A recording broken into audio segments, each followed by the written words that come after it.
इथं खाल्ला मी आत्तापर्यंत सगळ्यात बेस्ट आयने रस्सा. त्या ज्या आयने भाताच्या शोधात होतो आपण, त्या आयने भाताचा शोध आपल्याला इथं येऊन संपलेला आहे. या हॉटेलला 7 वाजता गेलो होतो संध्याकाळी. तरी एवढी ढीगभर गर्दी झाली होती. इथं हॉटेलमध्ये एका वेळेस 600 लोक जेवायला बसतात. तरी पण हॉटेलमधली गर्दी काही त्या संपत नसत्या. आपण नाव पुकारल्यानंतर आतमध्ये गेलो. आतमध्ये गेल्या गेल्या आयने रशाची वाटी आली. आयने रसा महाजने सुरुवात केली. आयने रसा मी पण प्याला. एक नंबर विषय होता आयने रशाचा. मांद्याचे पीस वगैरे भरपूर होते. एक नंबर आयने रसा लागला. आयने रसा पिऊन झाला तोपर्यंत आपली मटणाची प्लेट आणि रश्श्याची वाटी आली.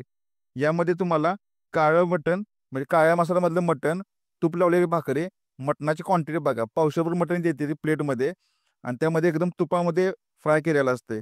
त्यामुळे हे मटण तर एक नंबर लागते.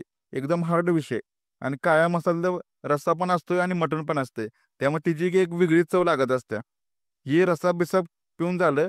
त्यानंतर भाकरी कुस्करून खाल्ली. आपल्याला आयने रस्सा एवढा आवडला होता. त्यामुळे आयने रश्श्यातच भाकरी कुस्करून खाल्ली. आणि इथला सगळ्यात एक नंबर विषय म्हणजे इथला आयने भात. या आयने भात, इंद्रायणी भात, तूप टाकून मांदं आणि बेजा हे एकत्र शिजवलेलं असते. त्यामुळे एवढा भारी लागत असतोय की इथे येऊन तुम्ही ट्राय करूनच कळेल तुम्हाला. इथला संपूर्ण व्हिडिओ आपल्या यूट्यूब चॅनल वीरू लव याच्यावरती टाकलेला आहे.